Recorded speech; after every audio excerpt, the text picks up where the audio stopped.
अस्सलाम वालेकुम। उम्मीद है आप बिल्कुल ठीक होंगे। कुरान हिदायत की किताब है। कुरान हम सब के लिए हिदायत की किताब है और ये हिदायत हम सब पर नाजिल हुई है, ना कि सिर्फ उल्मा और मौलवी जो हैं इन पे नाजिल हुई है कि उन्होंने हमें पढ़ के बतानी है कि इसके अंदर क्या लिखा हुआ है, कौन से रोज़े रखने हैं, कौन से नहीं रखने, कौन सी रातें जागनी है, कौन सी नहीं जागनी, और कौन कौन सा रोज़ा रखना हम पे फ़र्ज़ है, कौन सा सुन्नत है।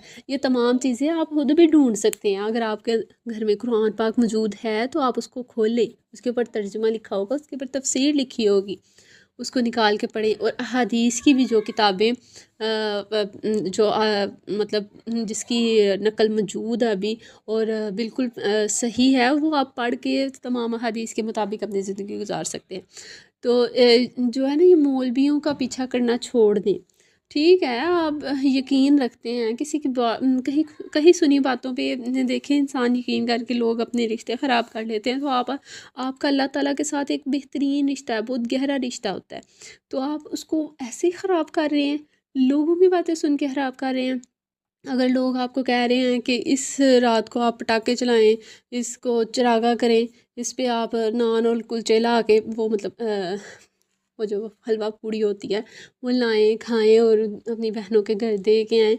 ये तमाम रस्में जो हैं बिदअती होती हैं, ये तमाम शामिल की गई हैं इसके अंदर, इस्लाम के अंदर।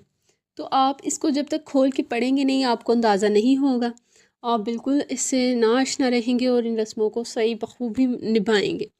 लेकिन अगर आप इनको खोल के पढ़ेंगे तो आपको पता चलेगा कि हमारे नबी ने भी ऐसी कोई रस्म नहीं अदा की, और ना ही आगे से सहाबा ने कोई ऐसी रस्म की है जो कि अपनी बहनों के घर जाकर वो दे के आए हैं, या बेटियों के घर जाके ऐसा मीठा कोई सामान दे के आए हैं, शबरात दे के आए हैं।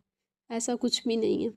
अपना अमाल जो है ना, किसी के हवाले ना करें। किसी ने हमारे साथ कब्र में नहीं जाना, किसी मौलवी ने हमारे साथ कब्र में नहीं जाना, हमने अकेले ही जाना, और आपने भी अकेले ही जाना है।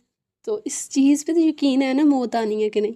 तो मौत आनी है ना, तो फिर कुरान उसको उससे पहले ही निकाल के पढ़ ले। खुद पढ़ेंगे, खुद समझेंगे, तो खुद खुद एतमादी पैदा होगी। जो काम करेंगे आप वो खुददारी से करेंगे। आपको पता होगा कि मैंने खुद पढ़ा है, ये चीज़ है कुरान पाक में। लेकिन अगर एक चीज़ है ही नहीं, मौलवी आपको बता रहे हैं सीधा सीधा, आप बस अमल कर रहे हैं, आपको क्या पता वो अपने पास से बता रहा है कि कुरान से बता रहा है।